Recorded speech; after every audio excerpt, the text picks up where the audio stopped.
13-Week Theater is supported by Patreon. Subscribe now and get exclusive early access.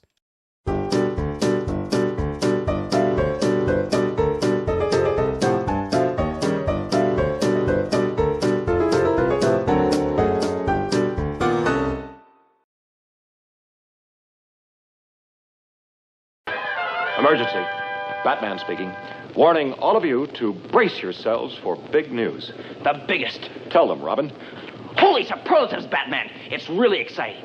Soon, very soon. In 1966, superheroes ruled the day. Batman had become a surprise hit for ABC and had also taken the big screen by storm. The other networks scrambled to come up with superhero shows of their own. CBS turned to Universal Television, who quickly threw together an amalgamation of 3 mostly forgotten Golden Age heroes from DC Comics. They based the costume on that worn by the Black Condor. Their hero got his temporary powers from a pill like Our Man, and they took the name and the show's title from Mr. Terrific. For Mr. Terrific's boss, the head of the Office of Special Assignments, they cast prolific character actor Edward Andrews. And as Mr. Terrific and his alter ego, accident-prone shoe salesman Stanley Beamish,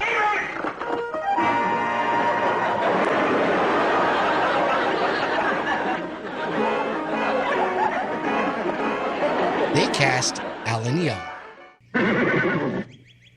Hello, I'm Mr. Ed. Alan Young had spent the previous 6 years playing straight man to a talking horse for CBS on Mr. Ed, which made him a recognizable TV star, if not your typical leading man. Young and Andrews filmed the pilot, which introduced the concept. Through our own Dr. Kramer here and his brilliant research in the field of animal extracts, we in the OSA have finally achieved the tool for which we have been searching. This pill, this tiny pill, which when swallowed will give man undreamed-of powers.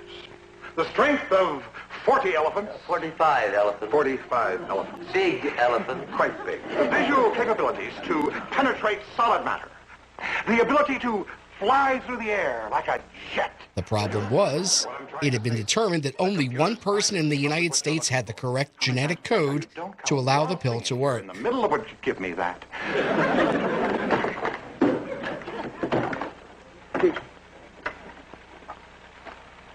One card. Lawrence, you mean to tell me that in this entire country there is only one person on whom the pill will work? Yes, sir. But what's his name? Beamish.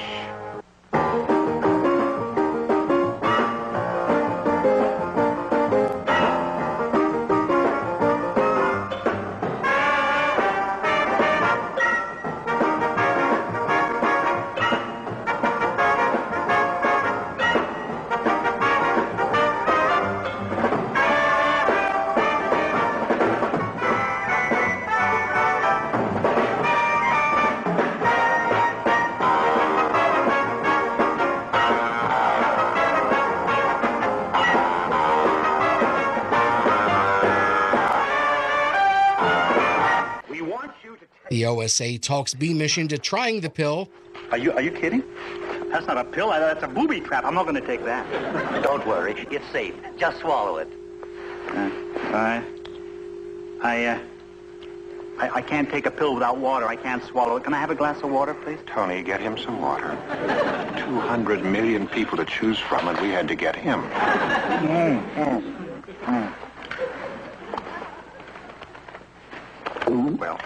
Well, yeah. Mr. Beamish, how do you feel? Well, I've got a headache over my eye, a pain in my back, and a throbbing in my arm. The pills doing all that? No, I always feel that way. Concentrate.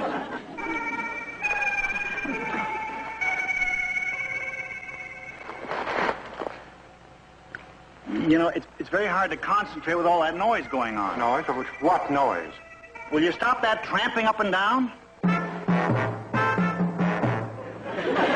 It's a fly. The pill's working. He's got super hearing. Some scientists. You bring me all the way to Washington for what? Fine thing. Make me break a date with my girlfriend just so I can take some stupid pill. A pill that can't even cure a headache. That's structural steel! That's fantastic. If I had any reservations, they are gone now. which gives him strength, invulnerability, and the ability to fly. Not fly, propel. Propel, there's a difference. Flying is for the birds. Thrust.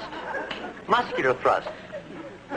Oh, excuse me, propel himself through the air. While initially reluctant, Beamish proves his mettle by rescuing the chief from Russian spies and starts a long and fruitful relationship with his new bosses. CBS executives screened the pilot and hated it.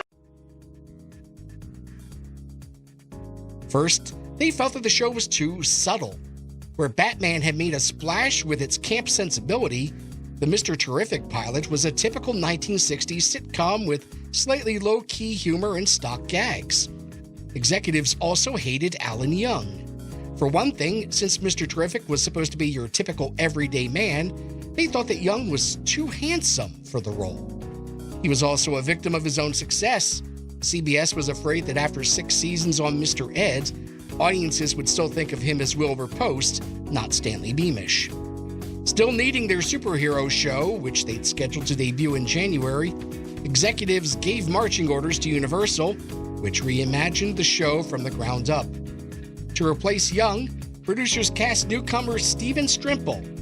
Stanley was changed from a shoe salesman to a car mechanic to throw his nebbishness and status as a 98-pound weakling into high relief. John McGiver replaced Andrews as the chief, and comic actor Dick Gautier, then best known as Jaime the Robot on Get Smart, was added as Stanley's friend and co-worker Hal. They didn't bother shooting a new pilot. Instead, they had actor Paul Frees record a voiceover for the new show's opening. A scientist, both wise and bold, set out to cure the common cold. Instead, he found this power pill, which he said most certainly will turn a lamb into a lion. Like an eagle, he'll be flying. Solid steel will be like putty. It will work on anybody. But then 'twas found this potent pill made the strongest men quite ill. So the secret search began to find the one and only man. What they found made them squeamish, for only Stanley Beamish, a weak and droopy daffodil, could take the special power pill that sent him soaring through the skies, fighting foes and fighting spies. When he took the pill specific, it made him the most prolific. Terrific, Mr. Terrific.